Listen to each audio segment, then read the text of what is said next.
गांव का नाम था पीपलपुर।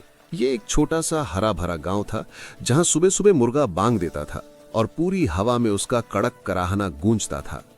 दोपहर होते ही बैलगाड़ी चरमराती हुई गांव की मिट्टी पर चलती और शाम होते ही बच्चे आपस में गिल्ली डंडा खेलने में मग्न हो जाते थे।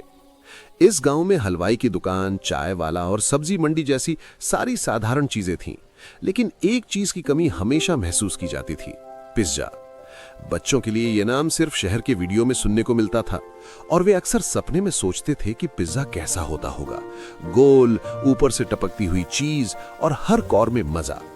वहीं गांव का सबसे जिज्ञासु और होशियार व्यक्ति चिंटू इन सब ख्यालों में खोया रहता। उसकी नाक पर हल्की मिट्टी, आंखों में जिज्ञासा की चमक और दिमाग में सवालों की झड़ी लगी रहती। एक दिन उसने जोर से कहा, अगर शहर में पिज्जा बन सकता है तो हमारे गांव में क्यों नहीं? गांव वाले पहले हंसे, कुछ बोले कि यहां तो ओवन ही नहीं है और लकड़ी के चूल्हे पर पिज्जा कैसे बनेगा। लेकिन चिंटू चुप रहा और उसका दिमाग नए जुगाड़ करने में लग गया। चिंटू ने आटे में खमीर मिलाया, मां से टमाटर की चटनी बनाना सीखा, सब्जी वाले से शिमला मिर्च और स्कूल के टीचर से पूछा कि चीज कैसे पिघलती है।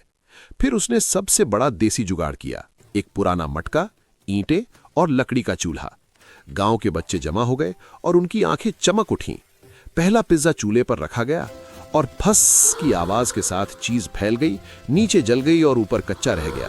सब बोले छोड़ो, लेकिन चिंटू ने कहा, गलती से ही तो सीखते हैं। अगले दिनों उसने लगातार कोशिश की, आंच सही की, मोटा बेस बनाया, चीज का सही मात्रा में इस्तेमाल किया और आखिरकार पहला परफेक्ट पिज्जा तैयार हुआ। खुशबू पूरे गांव में फैल गई, बच्चे और यहां तक कि गाय भी उसके पास आ गईं। पहले कौर में ही सब बोल उठे, वाह!